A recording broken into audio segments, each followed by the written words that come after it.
birds flying high. You know how I feel.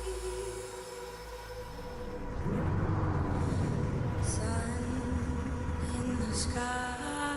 You know how I feel. Breeze drifting on by. You know how I feel. It's a new dawn. It's a new day, it's a new life.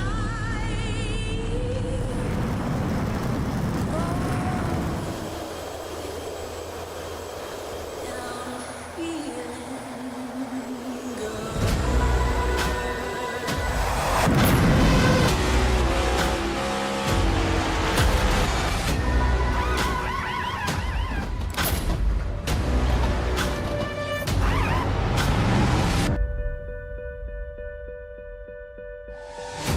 Fish in the sea, you know how I feel.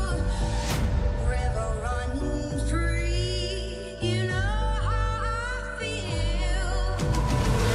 Blossom on the tree, you know how I feel. It's a new dawn, it's a new day, it's a new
Well, good evening, everybody. Welcome to Get With Brewery Xfinity Series here on the feed. I'm Eddie Smith.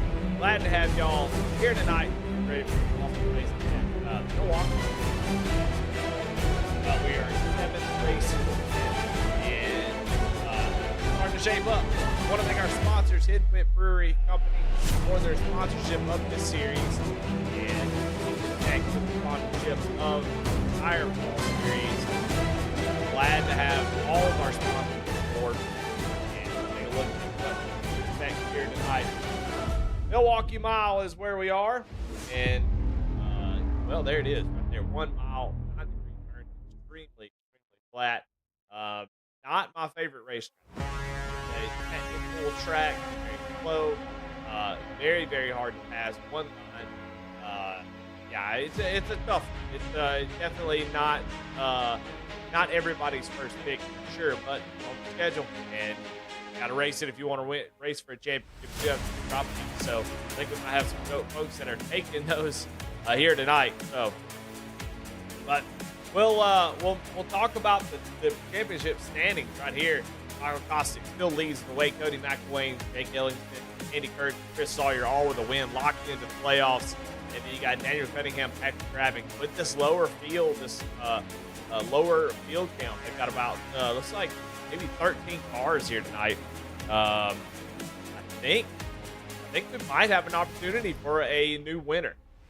We'll see if we can get one of those. I know Patrick Gravick will love to get Victor Lane, Daniel Cunningham as well. Those guys will love to go ahead and punch their ticket in this round. Tonight's good. Nice to do it. Patrick Gravick's the one I've got my eyeball on. He'll be the one that I'm going to pick tonight to get the victory and punch his ticket into the playoffs. So,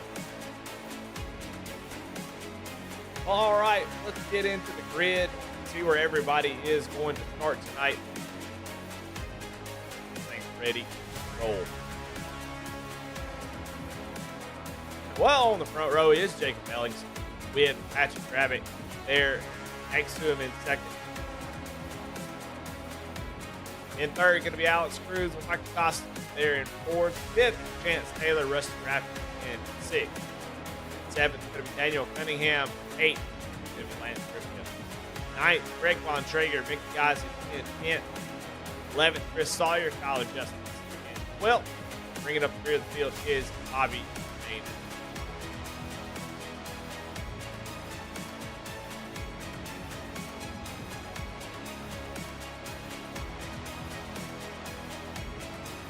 Well, the field is gridded up and they're ready to go green as they'll go around and they'll have a pace lap to get started. So let's take a look at your race details here tonight. And 115 laps at Milwaukee. That's, if we stay green the whole way, that's about an hour. So it's a pretty good amount of laps. 45 mile an hour speed limit. 4 tire sets available here. And 2 green white second attempt, 100% fuel load.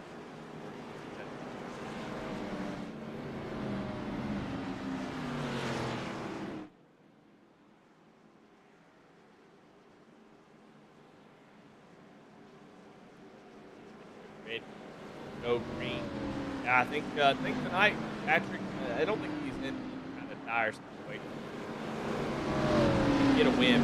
Yeah, it sure would help a lot to be able to get that win here tonight and get that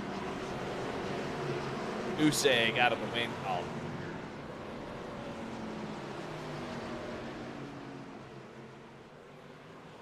All right, pace car getting ready to pull off. And we are ready to go green here in the Hidden Whip Brewery Xfinity Series. And the pace car does pull off. Jacob Ellington will lead us down. Green flag is out here at Milwaukee. A great start for both these drivers.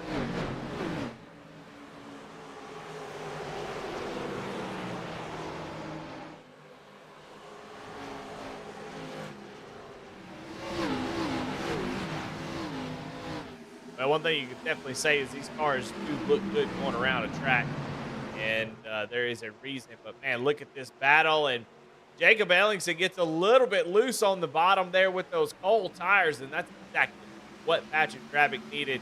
So, I think Patrick is in a good spot. I think whoever got the lead there on the initial start is likely to win this race. So, we're going to see passing be almost dang near impossible here. So, if you're not getting spots right now, it's going to be really tough to do it later. So we'll see if this strategy becomes a factor. It's really going to be hard to see. It's hard to tell. You have a field about 13 drivers. When you have 30 drivers, there's a lot more variables. There's more cars on the track, more opportunity for caution.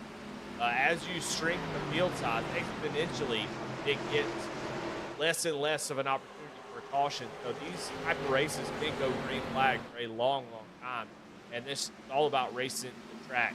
So, Gravick getting out front, that's going to be a good thing for him. Greg Von Traeger, though, has made up a couple of spots from where he started. Looking at him going to the inside of Rusty Rafferty in that double-zero machine. Hidden Whip Brewery cars racing each other. All single file at the moment.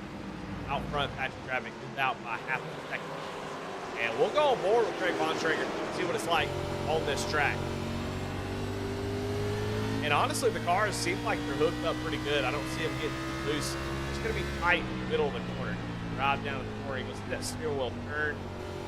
He's being real smart, but you see still a little bit, turning a little bit more than you would like, especially on new tires. It's just painfully slow through the middle of these corners. They're topping out at around 147 miles an hour in the middle of the corner. Craig Von Traeger hit 95 miles an hour. So that's how slow they're moving around this course. That's why passing is difficult. It's hard to overcome that type of speed, how slow it is. Now at Martinsville, the track is half the distance around. So you can make passes opportunities. But even Martinsville is hard to pass.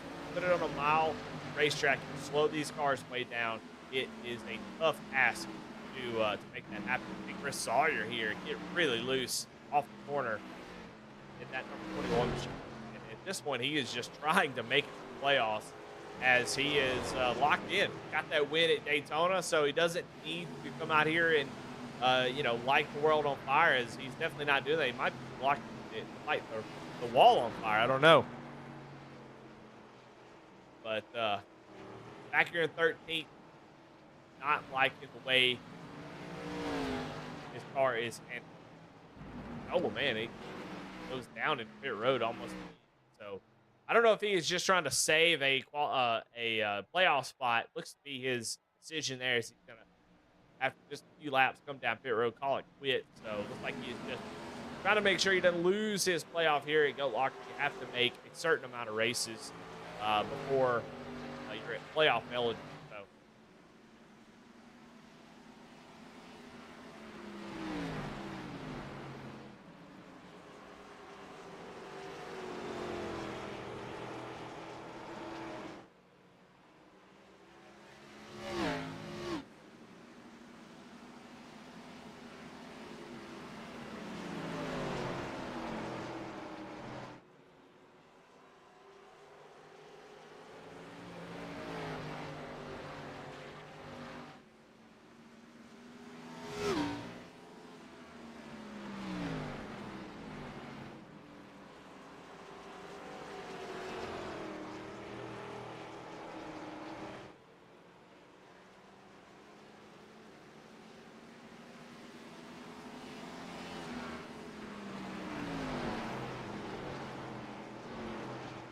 Patrick Drapic is out to an early lead and has sort of settled in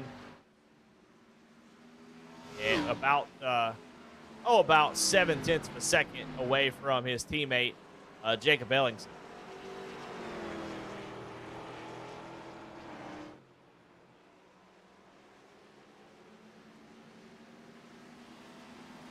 Got to go back here to about the 5th position before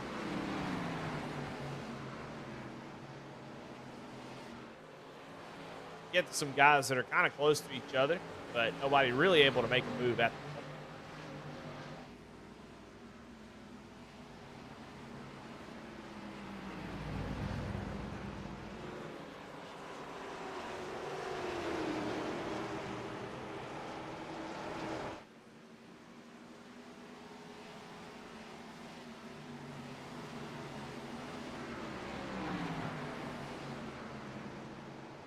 We'll go back here to the back, though, and we've got a battle between Lance Ripka, Tyler Justice, Bobby Germain, and these guys have been kind of all over each other as Tyler Justice goes around Lance Ripka, who has fallen back quite a bit.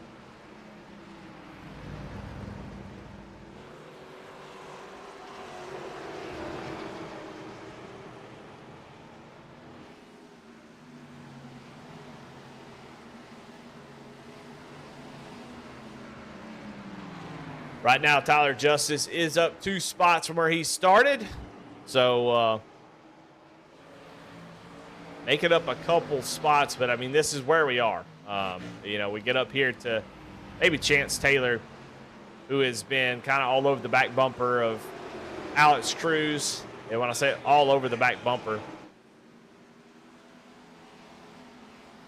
I wouldn't say he's all over him, but he's definitely there. Let's watch and just see why this is so difficult. It's it's my job as a broadcaster to make this interesting, and so I'm definitely going to try to do that. But you're going to see the difficulty of this track now. As Cruz is driving way up outside of the groove, almost inviting Chance Taylor to maybe look down to the inside. But even with that being the case, Chance Taylor not able to really do anything with it. So you have to dig down, maybe find a little bit of extra speed. Right now, Jacob Ellingson is the fastest car on the track, running a 31.857, which is a little bit faster than his teammate, Patrick Drabick. So they run 1-2 at the moment, but take a look at them right here. Both of them got their cams going tonight. The only two that does. So we're definitely thankful for that. They both look like they're concentrating real hard, as Jacob, who lost the lead early, is trying to make up that difference and catch up to his teammate.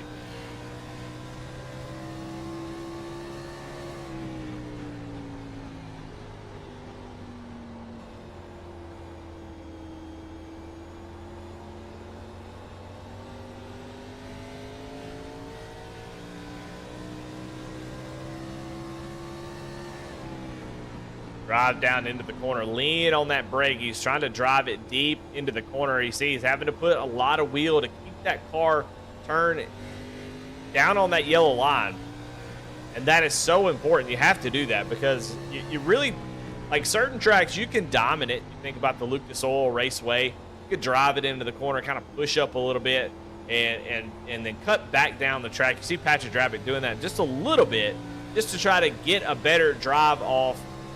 Get it straight. A lot of times, if the handling is not good enough on throttle, you'll see guys get loose. Well, one way you can remedy that, drive deep in the corner, push up, and then turn down the corner on exit and drive off straight. And I think that just really helps the car not to lean on that right rear as much, but you still get the good drive off. So we'll see if that changes. Looks like Jacob Ellingson committed to running right around the bottom. But you see Patrick starting to move up the track a little bit in the middle of the corner. So we'll see how that plays out as far as tires and stuff go as we get later in this run. But you can definitely see the 27 of Ellingson charging the corner versus Drabick, who is being a little bit more patient on entry, which is par for the course whenever you are following somebody. So it's not surprising.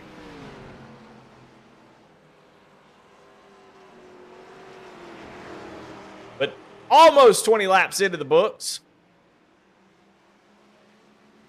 And Patrick Drabick has led every single lap. And still really no passing going on the track. We watched Tyler Justice pass Lance Ripka. That was the last pass on the track. So, you know, the question now going to be, what about the pit strategy? When does pit strategy come into play? When do you come down pit road? Is it going to be a one-stop race? It's going to be a two-stop race. Everything is normally a one-stop here at Goat Locker, so I'm expecting something a little bit similar here. So we'll see what they decide to do, but those pit stops are going to be very, very important. Caution's going to be at a premium here tonight, I think. You see Tyler Justice now looking to the inside of Mickey Isaac.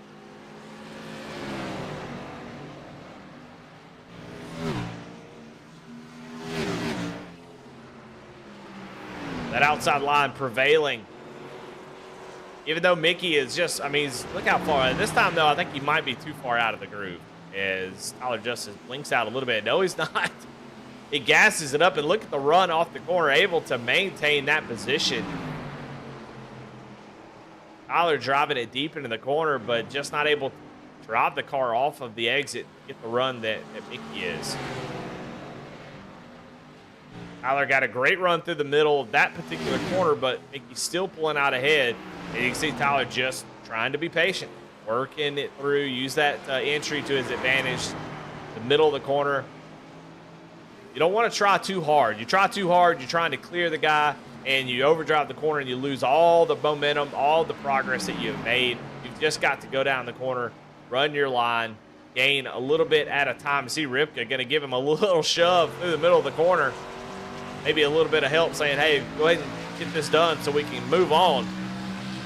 And Mickey gonna tag a little bit of the wall, and that's gonna go ahead and give that spot to Tyler Justice, who's up 3 spots from the start of the green flag. That is the most out of anybody. He is back here in ninth. So now Lance Ripka going to come through and try to maybe take a look at this 33. All these guys in the playoffs, in the playoff hunt, these two in particular right there on the cutoff. Tyler Justice 3 below the cutoff, Lance Ripka 3 above it. So these guys are not, I mean, Tyler wants to defend this position. Don't want to let Lance get out there, get around him, as he needs every single point he can get. Now, coming into tonight with a lower, a shorter field, what advantage do you have of racing at a track when not many people show up? Well, you get a lot of points, and that is what these guys are going to do. I mean, these guys are almost guaranteed a top 10 for the most part. And, is Chance Taylor up against the wall. He blinks out. And because of it, that internet issue is now wrecked on the track, and caution does come out.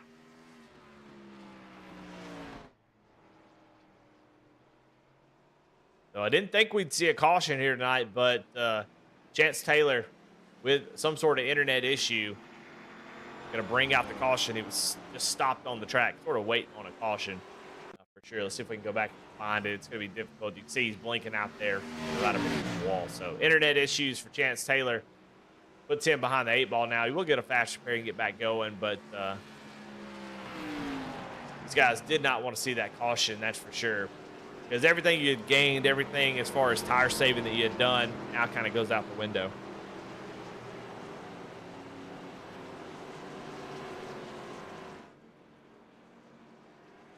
These guys are going to come down pit road, take a set of tires, and get back out there and do the same thing all over again.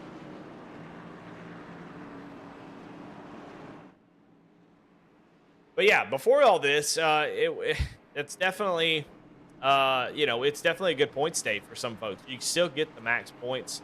If there's 30 cars, you finish ninth, and if there's 13 cars, you finish ninth. You get the same point. So for some folks, it could end up being a really, really nice day, a really good points day to try to make up some of that ground. Because on the list here, the Chance Taylor just had a bad race, and Bobby Germain is having a decent day.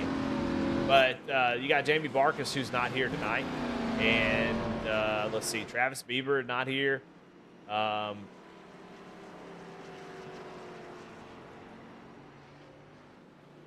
So definitely opportunities to gain some spots here in the playoffs. We only have 3 races remaining, so it goes by quick here in Goat Walker. I do a series on Wednesday nights that is 36 weeks long, so you have an opportunity to make a couple mistakes. But here at Goat Walker, you really got to make the most of your opportunity, and only 8 of the races actually count of the 10. If you run all 10, it only takes your 8 best races, so you drop 2 of your worst. So if you miss a week, or if you have a particularly bad week, it will drop those weeks and help out just a little bit. All right, getting ready to go green, though, as they're doubled up.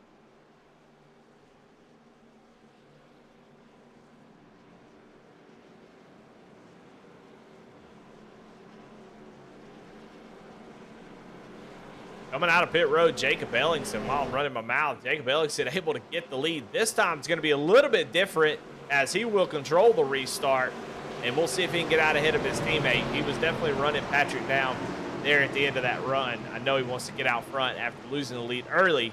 So new life for Jacob Ellingson, who we talked to him on the podcast last night, Goat Talk, as the pace car does pull off into the non-existent restart zone, and Patrick gets another good jump. Let's see if Jacob can clear him here off of 2. So far, so good. Patrick going to drop down behind his teammate, and Jacob Ellingson will be your new leader here on lap 29. We talked to Jacob last night in Goat Talk, and he has been really needing a good week. So starting off so far, I mean, he's got the pole, he got the Jam Printing and Promotions Pole Award. So thank them for that. He was able to get that here tonight, and so now it's just about finishing this race off. Obviously, you and your teammate don't want to wreck each other. The Alex Cruz, another Goat Locker teammate, right behind him in third. So Goat Locker 1, 2, 3 at the moment.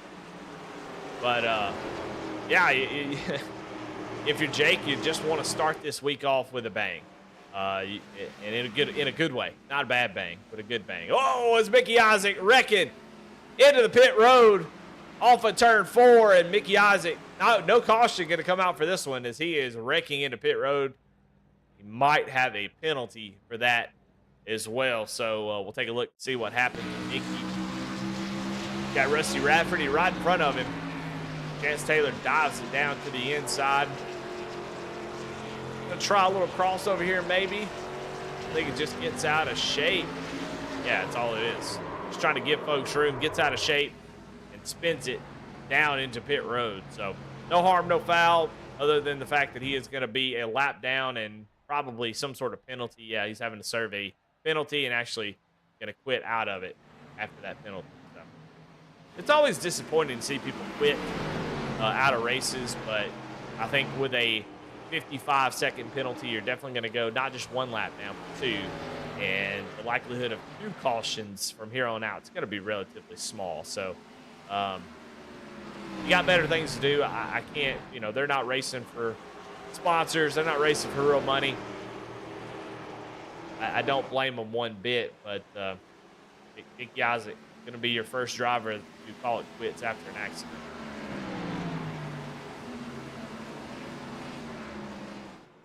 Watching these 2 Goat Locker guys, going to be battling it out. But like I said, I think Jake just needs a really good finish here. Oh, man, Patrick Dravic gets really loose off the corner. That was scary. Trying to get a little bit extra there as Jacob Ellings set the fastest lap of the race. That time by 31.145. So Jake scoot.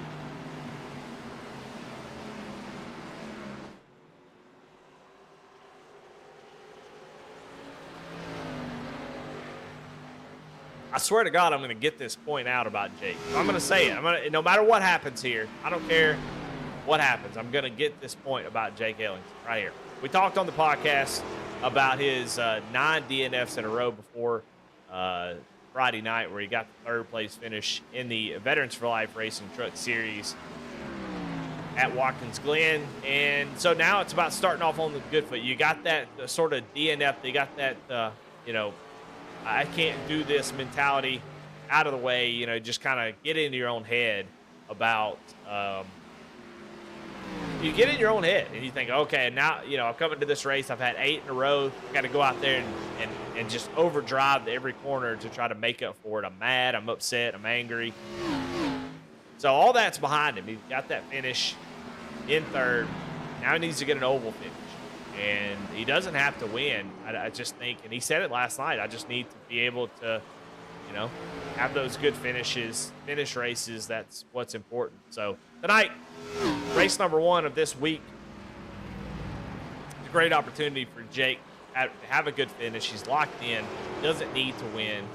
Have a good finish and start this week off the right way, and hopefully the rest of the week get the train back on the tracks. I know in the truck series he is really struggling as far as points. He'll be glad to get back out there and try to improve his position over the next few weeks. Patrick Dravic, though, he would love to lock himself in. He's all but locked into the playoffs, in my opinion, anyway, at least based on his performance. Plus 40 above the cutoff line. I mean, with 13 drivers here tonight, averaging somewhere around 20 to 25 drivers each week, it would be disastrous for him to lose that type of gap over the cutoff. And I definitely think he performs well enough versus the drivers that are below him that he is not going to have any trouble making it into the top 12. But you just kind of feel lonely when you're out there and you haven't gotten the win yet. This is your best type of track. We talked about it last night, saying that, Patrick's going to perform well here. And you could see he is doing exactly that. It got the lead early, now starting to put pressure on Jacob Ellingson.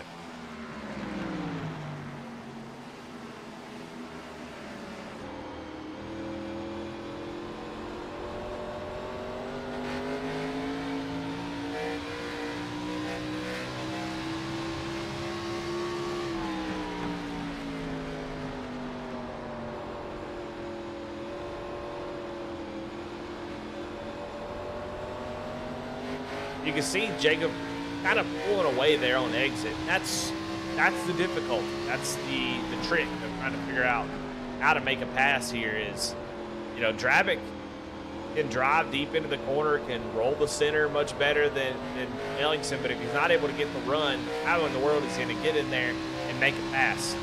So you see he was able to run, catch up to him, get within 2 or 3 tenths, but now it's just sort of a waiting game. It was the same thing that Ellingson was going through. It's just waiting on, Jacob to make a mistake here. If he doesn't make one, it's going to be all about that pit stop. And, so at these type of tracks, you have to kind of be aware that I can't overdrive the car. We've seen a couple drivers do that, and it's caused them issues. So you can't overdrive it. You might end up on pit road spinning like Nicky Isaac.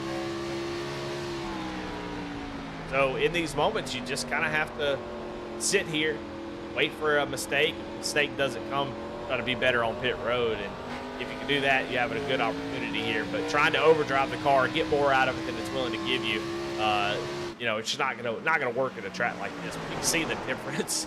This might be why the track is on the schedule, because look at these two guys. There they go. And then you can see Alex Cruz way back here. He is about 3.5 seconds back, and he's got Michael Kostick closing in on him. So big gap all the way from second back to third, and then it's just a big grouping of drivers all the way back to 10th. So he's just in a line. Bobby Germain, the only driver that has sort of out on an island by himself, and it does not seem like he's having a good time at all. He had a great finish show on Sunday nights, finished third in the InVet Truck Series, but not having a great night right now. So I don't know if he just didn't get enough practice laps or just this car track combo just doesn't suit him very well, but he's on the struggle bus right now. 4.5 seconds back from Tyler Justice and 11.5 back from Jacob Ellingson. But back up front, Ellingson, Drabick still continue to run 1-2.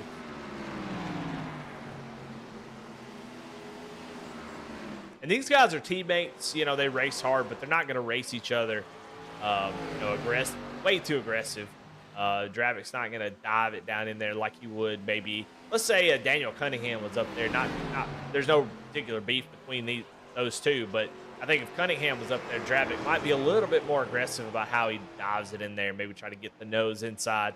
But when you're racing your teammate, you just really try to give a really nice, you try to give them all the opportunity to race, and you try not to put them in a bad position.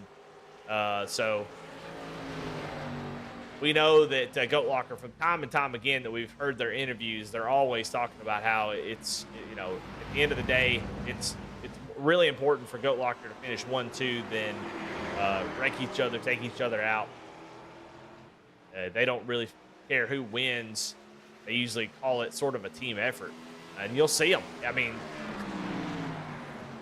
Jacob could win here tonight.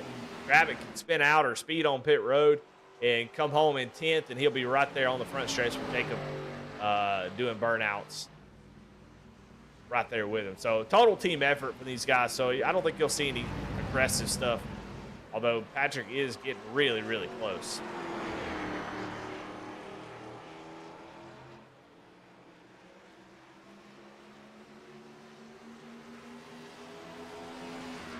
We got a lot of folks in chat tonight. Let me know how you doing. Let me know who you got here tonight for winning at this race. Still a long way to go in this one. Not quite even halfway. But we'll get there quickly. Hope everybody's having a great night. A couple things to be thinking about as we continue to watch this lead battle as the tires starting to wear out. 21 laps in, but Goat Locker going to be tomorrow night. tomorrow night and the next night. Going to be at the FFA Convention Center in Indianapolis. So if you want to meet Goat Locker, see what they got going on, definitely go stop by if you're in the Indianapolis area. That's going to be a lot of fun. I know they're excited to take the rig out there, show off what they're doing, show off what Goat Locker is doing out there, and I'm sure they would love for you to stop by, say hello. So if you're in that area, go check them out.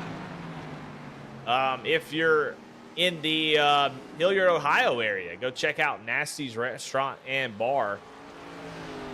Little graphic right here.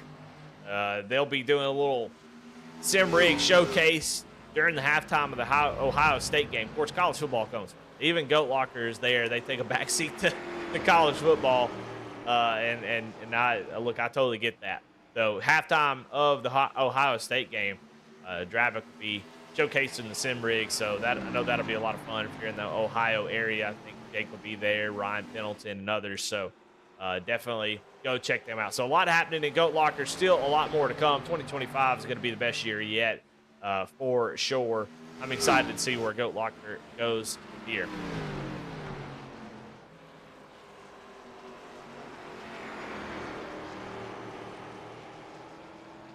But Dravik's starting to fall back here as the tires are starting to wear out. That dirty air, it can be tough. We saw him get loose a couple times. So lead battle going to chill out for it. Now we'll jump back here.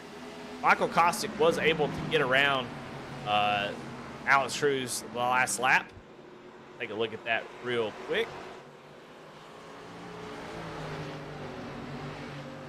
Show you what happened here. Just gets a run on him off of 4, going to poke the nose down to the inside. We saw Alex starting to slide back a little bit. Kostick rolls the center, going to push the throttle. If he slides up in front of Alex, exactly what he does, and he'll take over that 3rd position. So Kostick finally gets around Alex Cruz. Now can set his sights on trying to make up some ground. He is 4.8 seconds back. It looks like Daniel Cunningham has now gotten around Alex Cruz. So Alex really struggling here on these tires. We saw him sort of use that outside line a couple times, really driving it deep in the corner. And I think the tires starting to fade on him quickly, as now Bontrager going to try to set this pass up.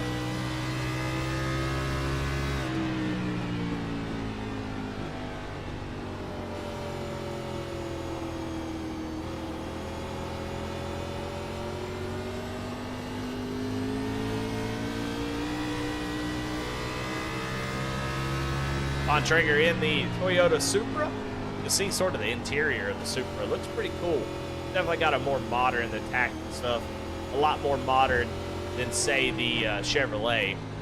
Get the thing out of here. I feel like this tack has been on iRacing forever, but you can see the difference in the Toyota Supra. Pretty nice little look on the interior, something we rarely talk about, but it is different between manufacturers. The cars, performance-wise, are exactly the same. iRacing doesn't really have any, unless that's changed. I just can't imagine that has changed without some sort of knowledge. But all the physics, the way the cars drive, all these are exactly the same. Unlike in real life where there's small variances, different engine programs, chassis, and stuff like that, especially in the Xfinity series. Here on iRacing, all of them, as far as physics, how they drive, how the tires work, all exactly the same. Engines are exactly the same. But the look of the car, obviously, is different, and then some interior stuff. So it just helps with brand identity. As far as performance, all the cars are exactly the same.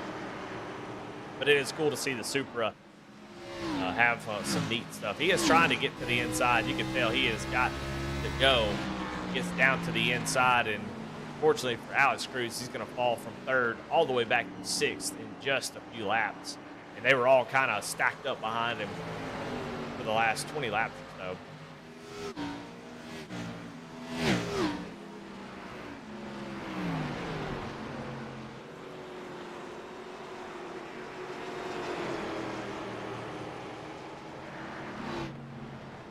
So move Craig Bontrager up 4 positions from where he started in 9th up to 5th. That is your biggest mover of the race at the moment. Daniel Cunningham is up 3. Tyler Justice up 3. Bobby Germain also up 3. So you can see there's not a whole lot of movement out there. And really these passes, the last few laps have just been because Alex Cruz is just struggling. Go on board with it. See that wheel turned all the way over to the left side. It's just not rolling the center like you would like to. And when you don't roll the center, you can't get on the throttle as quickly.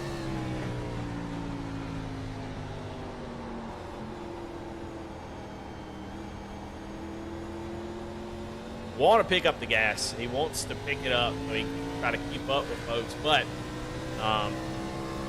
what'll happen is that car will just won't turn, and you'll pick up a throttle. The front end will kind of push to the right instead of to the left. Like you want to get on the throttle, allow the car to rotate. But when it's tight in the middle like that, it just won't rotate. You'll push the throttle, it'll go sort of straight, and then you either do two things. You either have to lift, lose all that speed off the corner, or you try to power through it, burn your right front off even more, and potentially even spin it once the grip catches on exit. So, not an easy problem to overcome. Craig is starting to creep up to Daniel Cunningham here as we are just over halfway in this race. Still waiting on pit stops. When will it be? I would imagine they pitted about 33 laps ago, so I would imagine split it in the middle.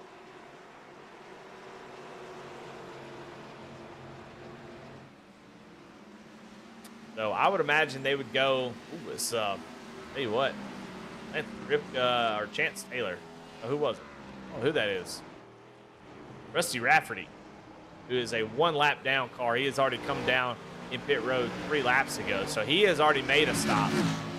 That was the guy we saw get really loose there on those fresh tires. So pit road already an option here. Should be able to make it on fuel, so he's going to try a little undercut here, make up the difference on tires. But I would imagine we're going to see everybody else here in the next probably 15 laps. I would go another 15, I think. That would feel pretty good to me, 50 laps. On a set of tires feels pretty good here. Their fall off is about 1.5 seconds, so that's right about in the wheelhouse. So I think now's a good time to come down pit road the next 10, 15 laps. So I think we can expect that. You don't want the fall off to get any more ridiculous. And then once one of the leaders comes down pit road, pretty much everybody's going to have to follow. So we'll see. If I'm Patrick Dravick, Jacob Ellingson, I'm running it all the way out. They have a 5-second advantage over Michael Kostick, and so there's no rush to come down pit road. You only put yourself in a position where, caution comes out, you get trapped, lose all that trap position. So for those guys, I don't think there is an opportunity for short pit. I think even if Michael Kostick comes down now and they pit 20 laps later, I still think they will have the tire advantage to be able to get back to and make a pass. So I think theirs is pretty clear. Run it till you can't run no more. Now, the only caveat to that is I don't know exactly how long they can run on fuel, but you don't want to run it to the end. You don't want to run it to lap 100 and then come down and pit, because you only have 15 laps to make use of the tire difference. So you kind of have to be smart about it. But I think in the next 15 laps or so, about 12 laps, I think I would come in. That would be a pretty good spot. So we'll see what they decide to do here. But if you're one of the two up front, I don't think it really matters. Still watching this battle between Craig Bontrager and Daniel Cunningham. You saw Rusty Rafferty drive right on by him. He is boot scooting at the moment. But these guys just fighting, ill-handling cars at a track that just does not have any give. And Bontrager has been to the back bumper, but just not able to do anything with it.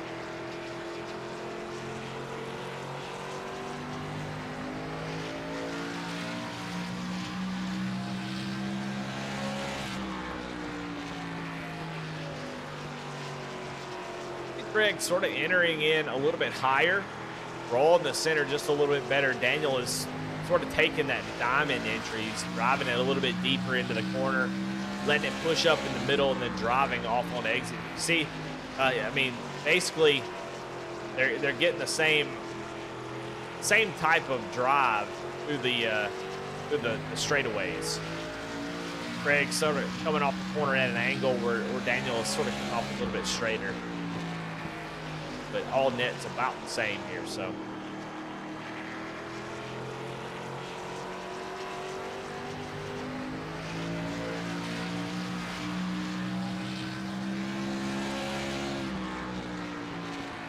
These guys are slowing down to almost 89 miles an hour, so extremely slow.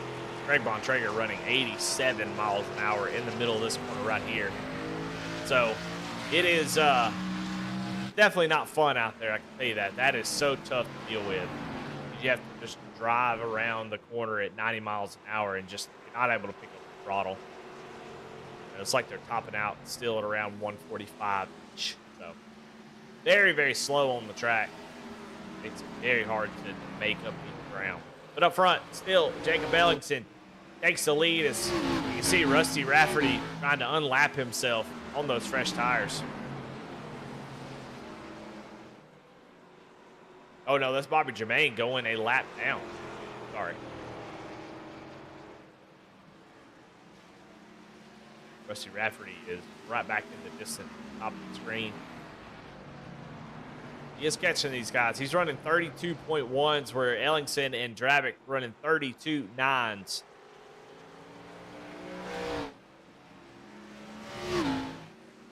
So they are one lap away from being halfway through this run. I would be very surprised if we don't see somebody hit pit road in the next lap or so.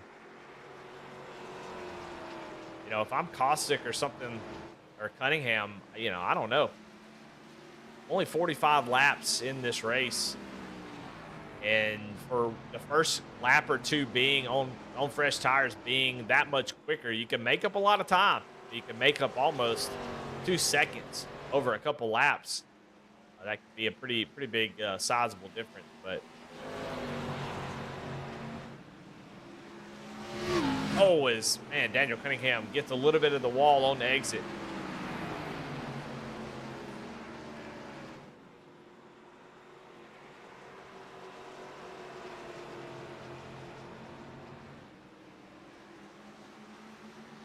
Well, here comes Alex Cruz. He says, I've had enough. And he's going to bring that number 5 machine down pit road, 45 miles an hour.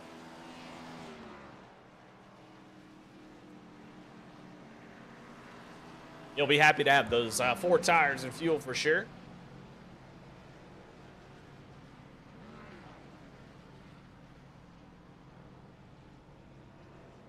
We'll see if that brings anybody down pit road. I can't imagine it would. But he's getting 4 tires. Fuel Bobby Jermaine as well. Alex Cruz is going to go a lap down. Here comes Patrick Dravick. So it does. Here comes Alex Cruz down Patrick Dravick down pit road. Gives up second place. And I think that's very important. I don't think there's any communication about that in Discord because Jacob would have come along with him. And I expect to see Jacob hit pit road this time. He cannot allow Dravick to have more than a lap ahead of him on fresh tires. So it's all going to be about who gets on and off pit road the best. Last time that they came down pit road, Jacob Ellingson was about 3 or 4 tenths faster on the pit stop. So we'll see what the roll your dice pit stops do.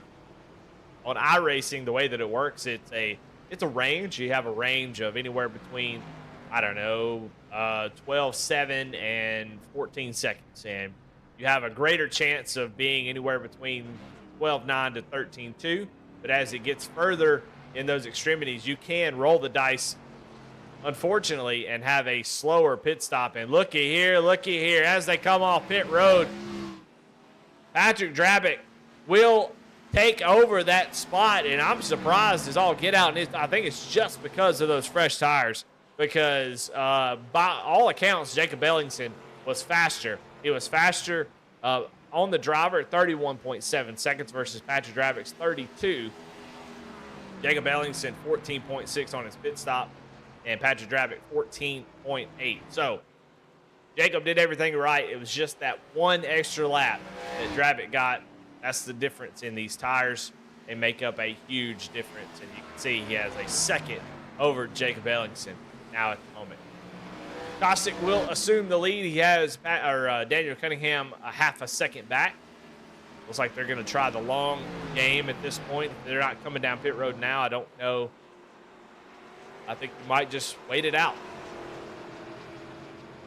We'll see what they do. I mean, obviously, until another 10 or 15 laps pass, they're in no danger of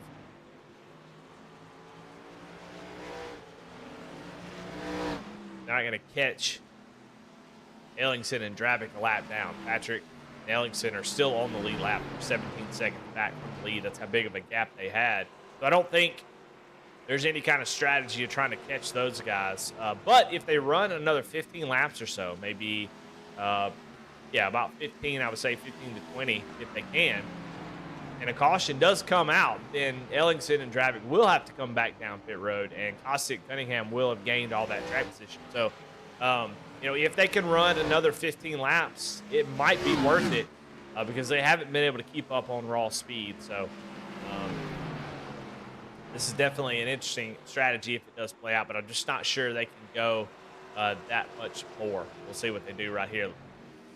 They're running so slow, it looks like they're coming down pit road, but it's really hard to tell. Craig Bontrager, though, going to come down and take his final stop here on lap 79 out of 115 as we have just a few laps left in this thing.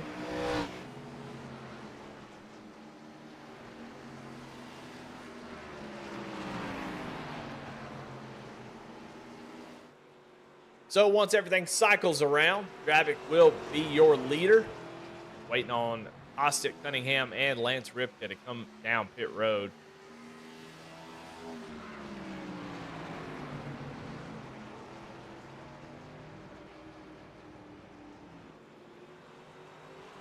And from this point on, I would say right now, maybe a couple more laps. I think, if a caution does come out, that will be really, really nice for Kostick Cunningham. I think Craig Bontrager, who just came out of pit road, you'll see the tire difference here as he is going to catch up to these guys. Watch the difference in fresh tires versus 54 lap old tires. See, they're going to kind of block the track here as Cunningham goes down to the inside.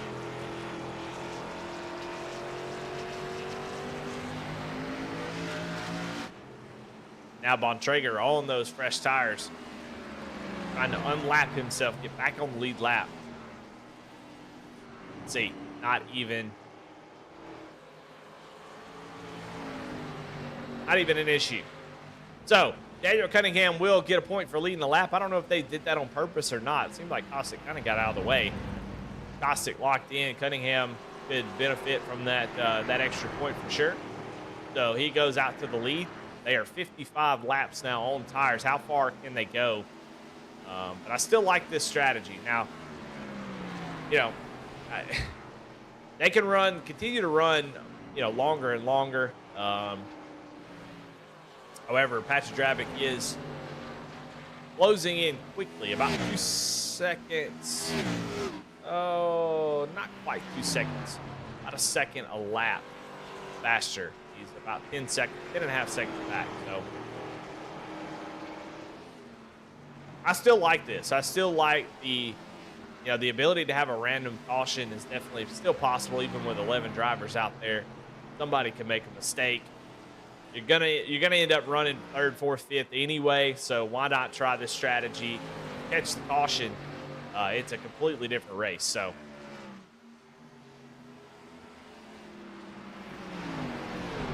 Laps are clicking off pretty quickly. This thing's going to come to a close before you know it. See Chance Taylor coming up through the field, trying to unlap himself after his pit stop. Again, going to see the difference in the middle of the corner there on fresh tires. Is going to get a run here on the inside of the 91.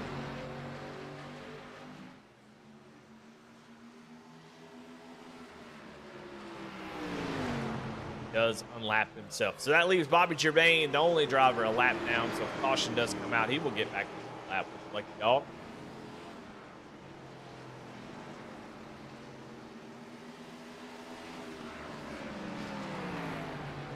But as they get to lap 60 or so, the possibility of this strategy working out continues to fade. Now Patrick Dravick only 7.5 seconds back from these guys. And once Patrick catches them and passes them, unfortunately, none of this matters anymore. So if Patrick starts to get close enough, you might want to go ahead and just come on down pit road. It's not going to matter if Dravick gets ahead of you. Daniel Cunningham running 32.7 last time by. Patrick Dravick 31.8.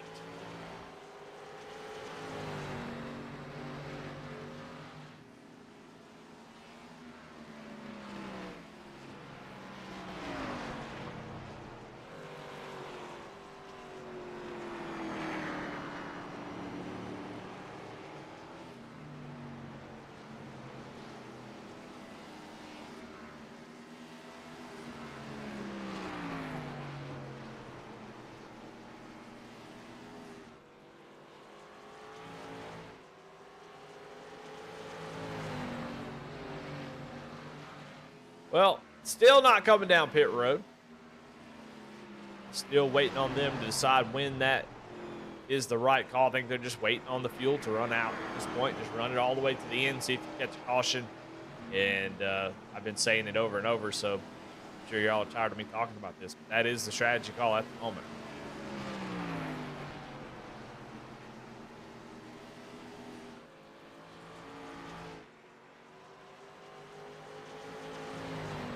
Well, something that somebody posted in the Goat Locker Discord today that I think is pretty dang interesting, and I think it's a really cool thing. Hey, look. Be a buddy. Veteran buddy check. Take the pledge. Check in with 10 vets this week. If you know 10 vets, go check in. Make the pledge to go in and check in with them. Obviously, veteran mental health is a big thing. Sort of the whole point of what Goat Locker does, diversion therapy, veterans dealing with PTSD. So check in on a vet today if you know somebody who served, who may be struggling with PTSD or something similar. Or you know what, this is a veteran-focused league, but if you know somebody who's struggling with mental health at all, why don't you check in on them, see how they're doing, ask them how they're making it. That could make a huge difference in somebody's life, and just knowing that somebody cares, somebody is thinking about them, that could make a difference. So, if you want to make that pledge, 10 vets, 10 of them, reach out to them, make sure they're doing all right. I think that's a cool initiative.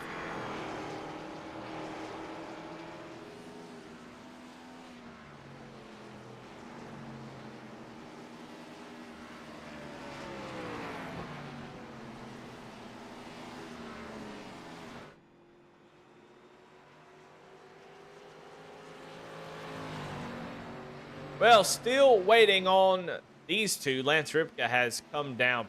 No, he hasn't come down pit road. He's still out there, but he's been passed by Dravick and Ellingson.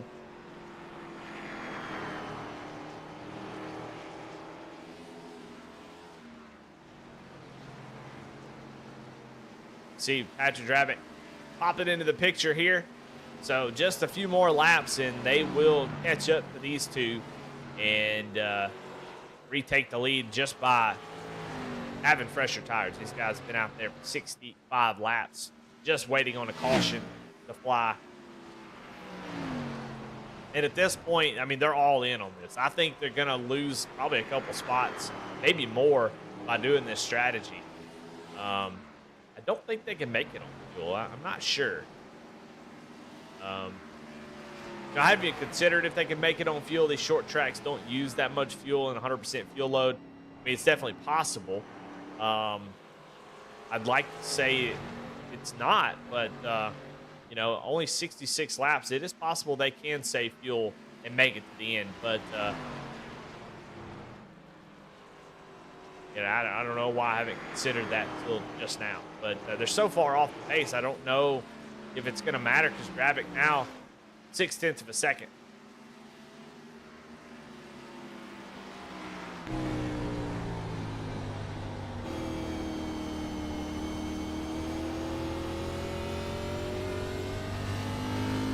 On board Daniel Cunningham to see if there's any kind of clutching or anything special going on.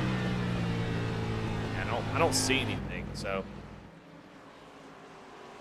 in the end, doesn't look like it's going to matter too much because Dravitt has caught up to Kostick and has going to have enough tire difference. He's half a second faster than the 4 of Michael Kostick. And, Kostick really not going to fight that hard. He might try to drive with him a little bit, just hold him up, try to help his teammate, but it's you see the difference in tires.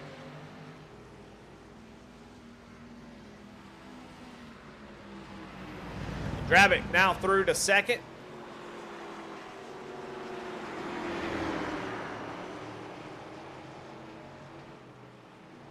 And still has about 20 laps to run down Daniel Cunningham. So, their advantage definitely has faded as Patrick Jacob have about 23 laps on their tires now.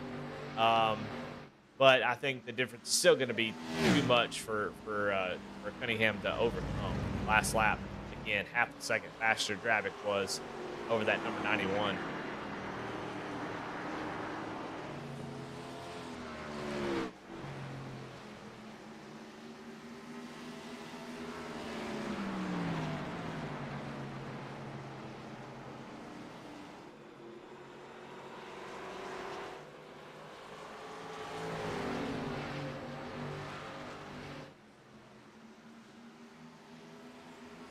Dravic going to close right up on the back bumper of Cunningham.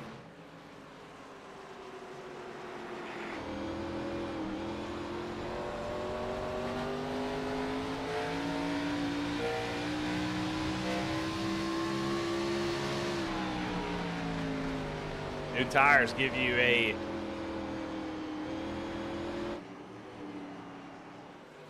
lot of security as he drives it deep into the corner. And Cunningham just not enough tire. He's going to bounce it off the wall a little bit. Now Ellingson going to go by. So Dravic going to take over the lead. Now the race is back in Goat Locker's hands. I think a great effort out of Cunningham and Kostick. They can make it on fuel. I can't imagine them hitting now. I think they might just try to make it on fuel here. But it did not work out as far as the tire wear went. These guys were able to make up the difference and get caught back up and pass them back, but had a caution come out at any point before Dravic passes Daniel Cunningham. That would have been a great strategy, and it would have worked out for Cunningham. So these two were dominant early, and I do not blame these guys for trying something different.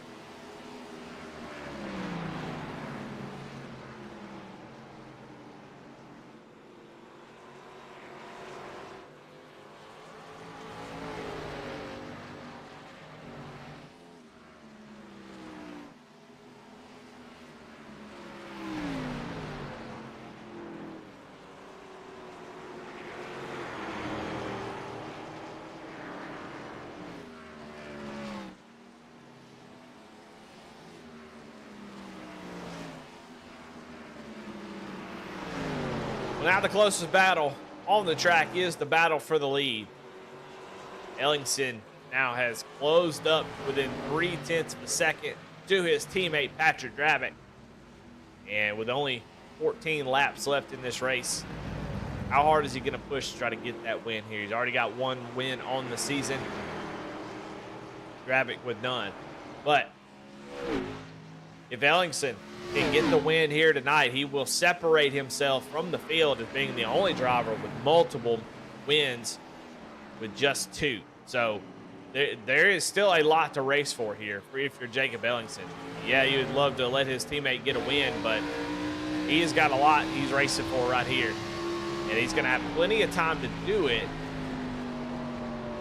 I don't know if he's got plenty of time to do it. I think he's 15 laps is still a lot of work to put in to pass somebody here at this track.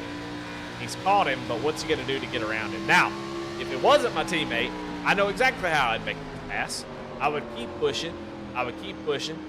And I would get as close as I possibly could. I would not pull off down to the inside, show my, and I wouldn't try to get a run on him. I try to get the best run I could. I would go high in one of these corners, dime in the corner, drive like a madman off of the corner, get right on his back bumper, drive deep into the corner. I'd give him a little tag, make him wobble a little bit, and then try to get up under him. But Jacob's not going to do that. So I don't know how he's going to make this pass. He's only going to have about 10 laps to go here as they cross the stripe. Got a lap car here, Rusty Rafferty, who just moves out of the way. So not going to be a factor. So what does Jake do? Well, I don't know. I think in these moments you have to be aggressive here. You're running slow enough that I think a bump would not spin out Patrick Travis. You go down the corner, give him a little bump, get him out of the groove, make him have to readjust. Maybe can't get back on the throttle.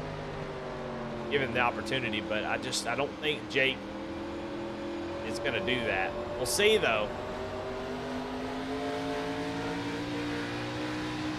Gravic, I think, one of the hardest guys to pass in the whole series, in my opinion.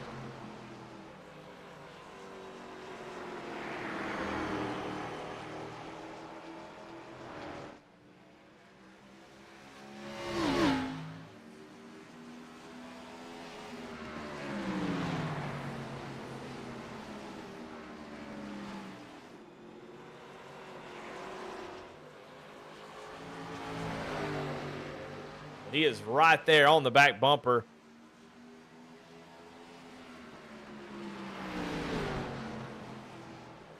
I think he's running out of time. He needs to already. Oh, he's going to look down to the inside this time. Through the middle of the corner. I mean, he is there. He needs one slip up from Dravic.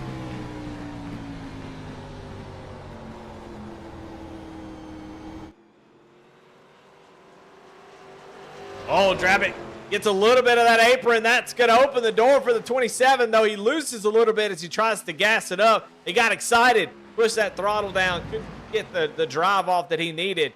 Now he's going to drive deep into the corner.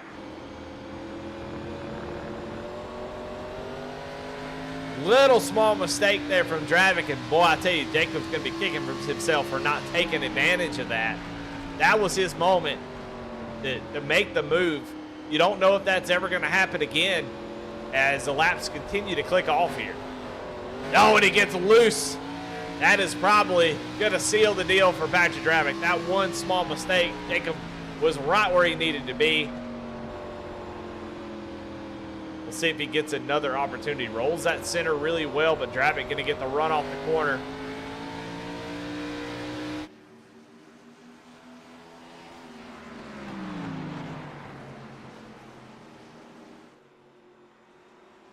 Cunningham Caustic still out on the track, so obviously they can make it on fuel.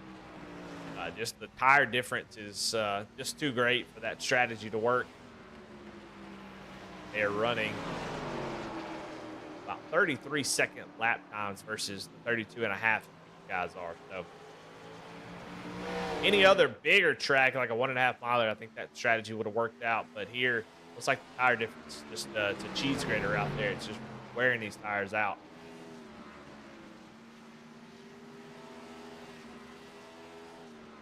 But they're going to finish basically where they were, 3rd and 4th, and about 5 seconds back. But 5 laps to go in this race, and it is a battle between teammates. Patrick trying to get his first win of the season here in the Hidden Whip Brewery Xfinity Series. Jacob trying to go for win number 2. A lot on the line for both these drivers. So far, Jake has only had one opportunity, could not take advantage of it.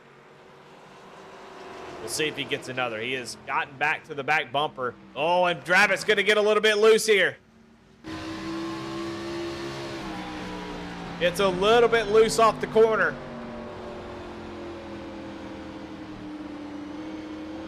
You can see when Dravic comes down the track like that and Jake checks up just a little bit, that is laps of effort that he has lost. You get to the back bumper like that, and you lift for him, and you give him that little extra space. That's laps that you're gonna like. Look how much he's lost just because of that, and he has to work 2 or 3 laps to get back to where he was. That's a lot of time that he were trying to work his way around in a track like this. So, in those type of moments, you have to make the right move. Lifting, not the best option, but dadgummit, when you race a teammate, that's what happens. So, obviously does not want to cause an issue with Drabic. And you see now about 0.4 of a second, just 3 car lengths separate the two. We'll see if Jake can get back up there. But only going to have 2 laps to do it. I just don't think there's anything he can do.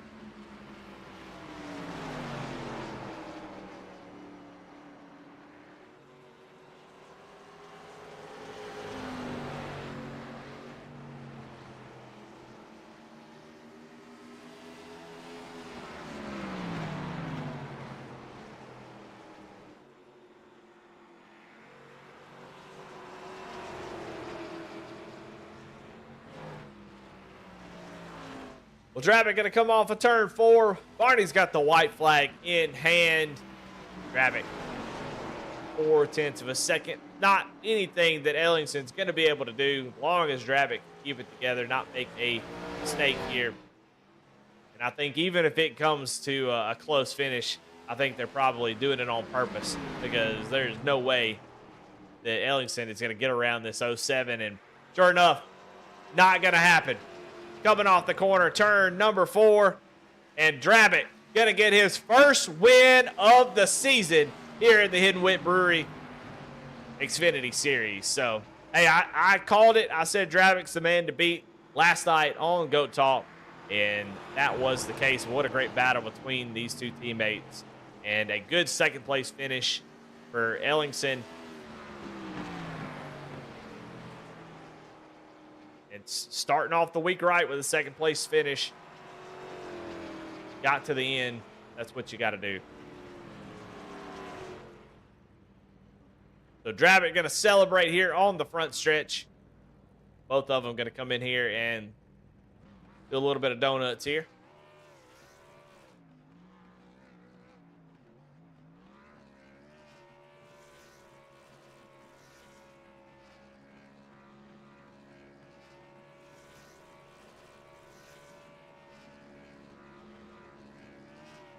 Hidden Wit Brewery Chevy Camaro gonna burn it down here on the front stretch. Get him up in here and talk to him in just a moment.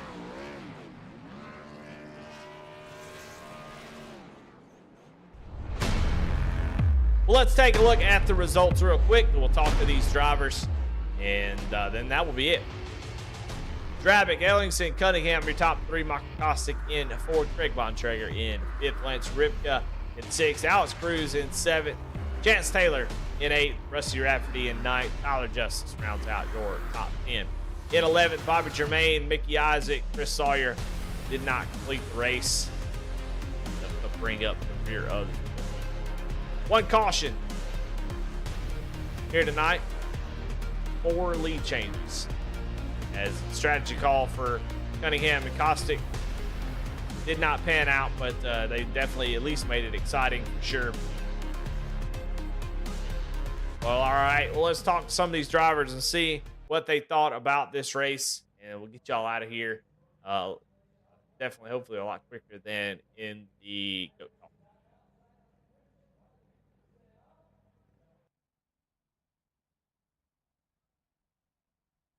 Wait here, find somebody that's ready to talk.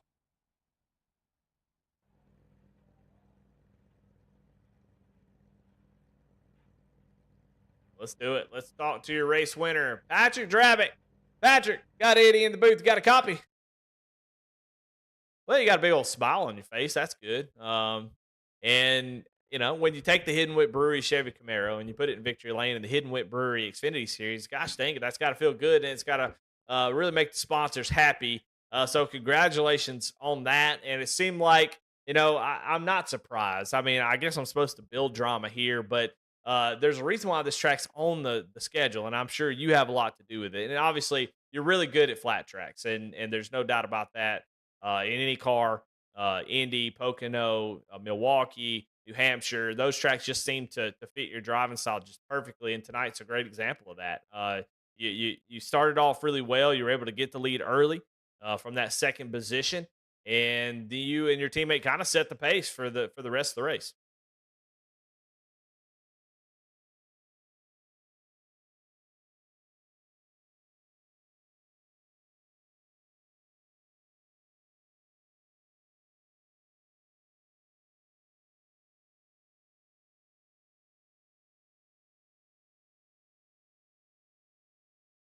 He'll be the rest of the race, but he definitely had the faster long run car. I mean, Jake showed a whole heck of a lot of speed here tonight, and he had me worried there towards the end. But man, it does. It feels really good to get this win here in the Xfinity Series, especially bringing this Hidden Wit Brewery '07 Chevy Camaro to victory lane.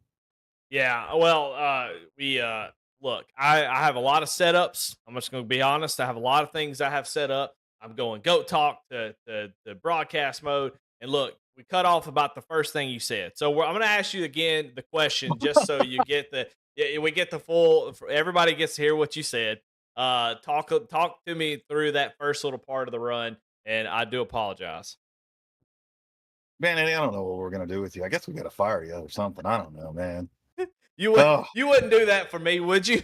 no, no, I Uh, guess I wouldn't. It just sounds really cool to say out loud, like I'm gonna fire you, and you're like, no, you're not. I'm like, you're right. You got me on that one. Um, but man, it was a whole lot of fun tonight, and battling there with Jake was awesome. Jake's had a bad run of races here, and have him battling up front all night long was awesome. He got me on that first round of pit stops, just straight up beat me off of pit road. So I followed him around for a little while. We hit that green flag, set of stops. I pit a lap earlier, but I really just think I got on and off pit road better than him, which put me out in front. But as you saw in the long run, he tracked me back down. He definitely had he had the much better car in the long run, and definitely had me worried there in those closing laps. But it is super awesome to bring this Hidden Wit Brewery '07 Chevy Camaro home with the victory here in Milwaukee. I think you nailed it better the second time anyway. So I Thank you. think that was I Thank you. think that was I'm glad that we Thank you. did that. We kind of rehearsed to begin with. Yep. Yep. Yep. What's funny about what you said though is during that pit stop, he was actually faster on pit road, not only in pit lane but also in his box. I think your choice to come down a lap sooner was just that big a difference. The tire fall off was pretty incredible. So was that planned to come in before him? Did you feel like tire wear was that big a deal? Like, what was your thoughts? Is obviously you're not, even though y'all are teammates, you're probably not gonna tell each other your pit strategies when you're running 1-2. So, kind of, was that your plan to come in a lap ahead, a lap before him, or what? Yeah, I mean, we started talking about it. If you cut that last run in half, I think it was about 44 laps. So somewhere about 38 laps into the run, we started kind of talking about it. And he said he was going to pit on a certain lap number. I'm like, look, I'm going to come at least a lap or two before you. He's like, I know. He's like, I know. I'm like, I'm just telling you, man. I mean, I can't get around you on the track. I got to try to get around you some other way. So yeah, I mean, I hit. Luckily enough, I didn't have to announce that I was coming to pit road. I had nobody behind me whatsoever, so I was just able to peel off. And then, of course, I hit pit road, and he was like, "Of course you did." I'm like, nah, "Come on, man."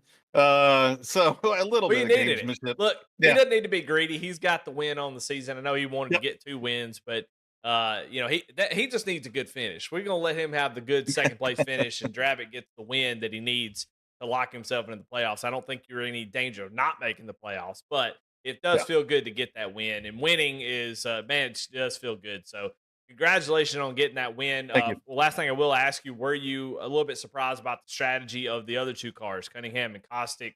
I didn't know you could make it to the end. I'm not sure you guys did either. Was that something y'all thought about doing, or do y'all feel pretty No, confident that the pit was the right call? no. I mean, even when we got later into the run and the laps time started coming down, I mean, I was still a gallon and a half short on fuel. I think when I pit, I was still like 1.2 gallons short. So I have no idea how they saved that much fuel, how they saved that much tire.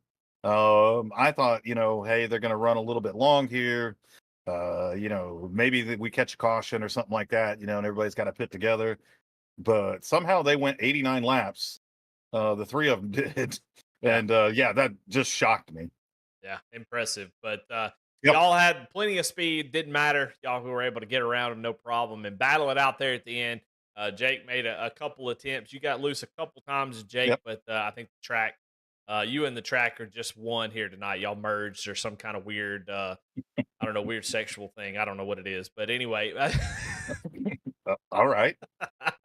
Congratulations on the win, Patrick. I know you're happy to get this Uh, win, and congratulations. Who do you have to thank? Man, big shout out to Eddie Smith. Even though he tends to screw up the broadcast a little bit, screws up on Goat Talk, we still love him to death for everything that he does for us. So really appreciate it. Lincoln Tech, we've talked about a couple different times. Tomorrow and Thursday, I'll be downtown Indianapolis with them set up. So come on over, jump on the sim, try to set a fast lap time. We're going to have some prizes and all kinds of crazy stuff going on. Hidden Wit Brewery has been an awesome sponsor of the Xfinity Series. Love having them on the side of the car. Love getting them here at Victory tonight. Next weekend we'll be out there at Cruising Classics, set up, do some photo shoot and some social media. And then the very next on Friday. And then Saturday we'll be there at Nasty's as well.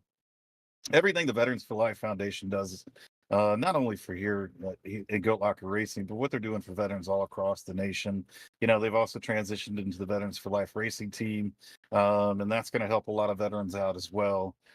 Jamie Perkins is doing a lot of really cool stuff across the board, not only here in Goat Locker, but out there helping tons of veterans across the board. And InVets does an amazing job with veterans here in Indiana. They sponsor the Sunday Truck Series as well, and we can't be more proud to have them on board.